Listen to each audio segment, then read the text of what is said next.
Hey, I thought I'd make another short video here on the P-26. Yes, we are working on the P-26. This is what is coming up next.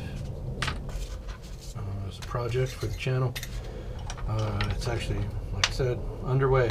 So one of the interesting things about this fuselage is the nature of the compound curves on the body, on the fuselage itself. So what you have here is, you know, some of the previous airplanes we talked about, the torpedo shapes, you know, the DC-3, very much a tube cylinder, tubular sort of fuselage. The P-47, pretty much a torpedo. And this, though, is more almost tadpole shaped. Lots of compound curves. And so if you notice the formers where you have radius, you know, this way on your infill sections.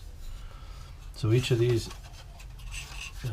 infill side pieces they need to be formed to follow the formers, fuselage bulkheads. But then there's also radius in this direction, and you can't do both, at least not on 3/32 balsa. In fact, difficult to do with anything is the compound curves, radius in two directions simultaneously. So what you have to do in that situation, if you're going to do infill like this, is you have to switch it up, and instead of doing large planks, you got to go with strip stock. And the reason for that is it can conform to the compound curves. You know, it doesn't have to necessarily radius this way because they're such skinny strips that you're going to build up that radius just by planking it to the bulkhead. But then they can also, at the same time, because you know they're just balsa, they can follow the shape of the fuselage in the longitudinal direction easily. So that's what's kind of going on here.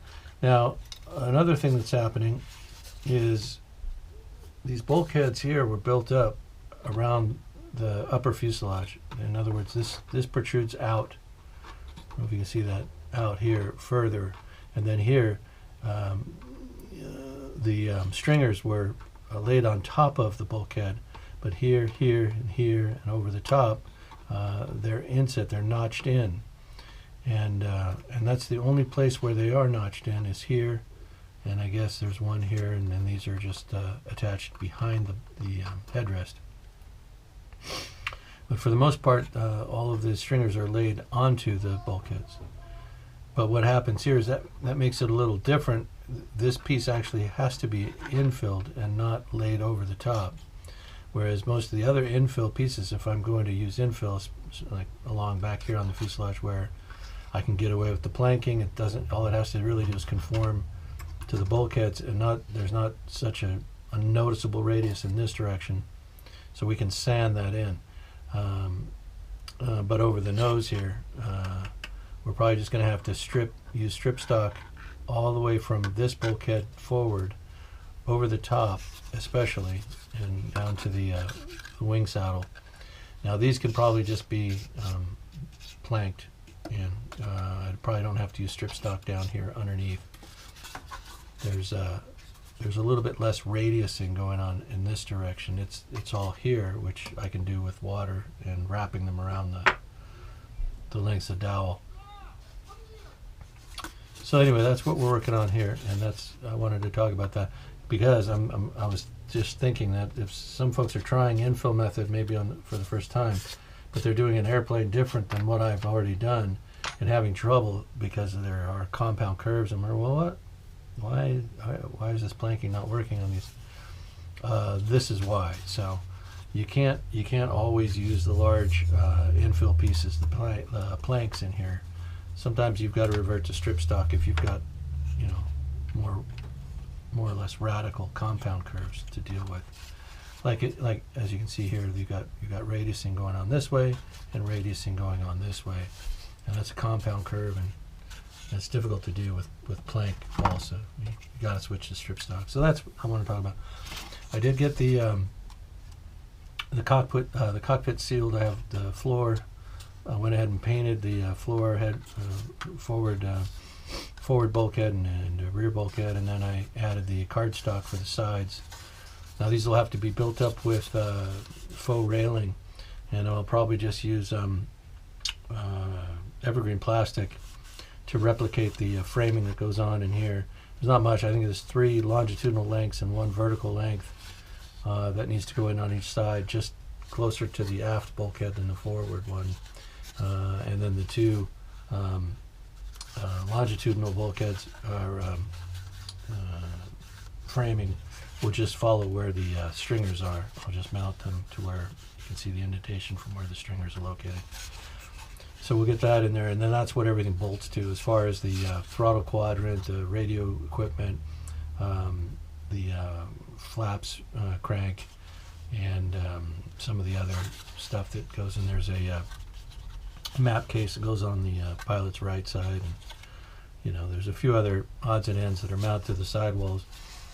This aircraft had 2 forward-firing machine guns in the nose, I believe. Yes. So I'll have to come up with, fabricate some sort of machine gun butt for each side of the control panel, as it were. Something that indicates that there are machine guns in the nose that are visible in the cockpit, as they would have been. So lots of work to do on detailing the cockpit on this one. Fortunately, we have quite a bit of room in here. It's not quite like a ship in a bottle. It'll be a little easier to deal with this larger kind of opening, which is a good thing. Right, so the plan is to finish the infilling of the fuselage, begin the sanding and carving phase, getting it profiled correctly in all aspects, and then building up the tails. Building up the 2 tail surfaces, and then finally we'll assemble, put the wing together, get the landing gear assembled and into it, and then we'll see where we, see what the ongoing assembly in that order, I guess is what I'm saying. All right, so we'll get back. I'll get some more videos going, possibly some of the infill work on camera using the strips of balsa, and kind of show you what I'm talking about when we're doing the forward end of the fuselage here. All right, everybody, thanks for viewing. Appreciate you. We are working on the next project. This is it, the P-26A pea shooter Boeing aircraft. Interwar airplane, the golden age, yellow wings. We'll do the green fuselage. And I think I said I'd post a picture. I'll try and get on the next video, or maybe it's already, maybe I already did it. Maybe video 1 has the image I'm going for. Anyway, all things considered, thanks for watching, tuning into the channel. Post any comments that come to mind. Any questions you have, feel free to ask them about the process or projects or anything else. All right, everybody have a great day. Thank you.